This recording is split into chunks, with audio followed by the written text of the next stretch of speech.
Start agad tayo sa chipset. Helio G91 ang nandito na ang performance score ay... Kung sa chipset na usapan, okay naman ang G91. Pero kumpara sa Unisoc T606 na counterpart nitong G91, mas lamang ang T606 via Antutu score. Number 2 screen, 6.56 inch na HD Plus na IPS display na naka-punch hole screen na ang linagay dito. Kaso nga lang, 90Hz lang sa refresh rate dahil uso na kasi ngayon na kahit entry level lang ay naka 120Hz na. So kalahati tayo ng red flag dito.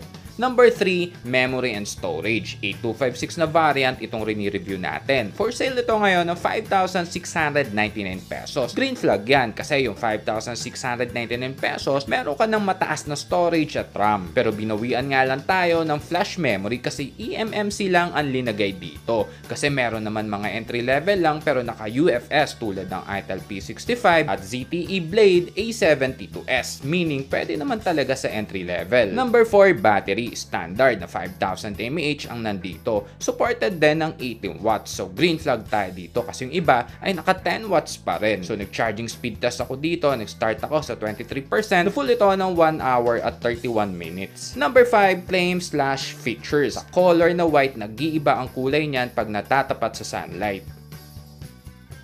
Naka-OTG ready na rin, 5 GHz ng Wi-Fi, outdated na Android 13 version nga lang, naka L1 Full HD sa Widevine at dual speakers din. Ito yung sample ng tunog.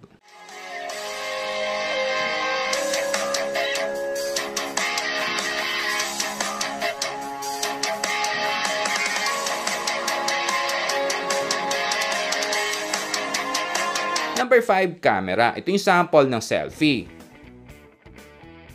Sa main shooter, green flag kasi 108 megapixel na ang dinagay. Ito yung sample ng pictures. Sa akin, green flag kasi matino naman yung mga shots.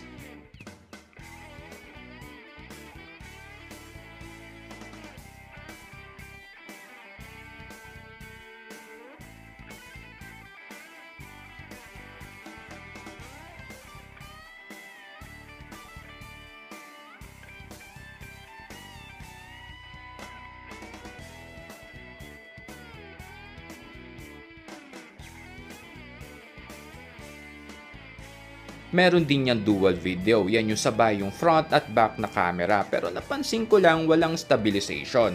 Pero pag yung back camera lang, ayan meron. Number 6, inclusion or kung ano ang nasa loob ng box.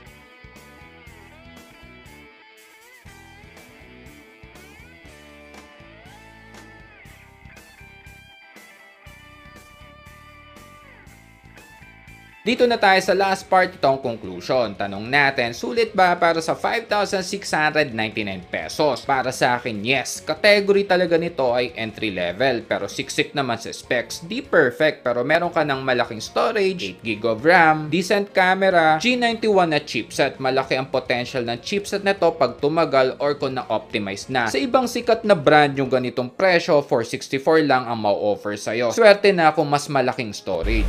So yun lang guys, hanggang sa mga susunod na unboxing. Ako si Kuya Gizmo. Peace.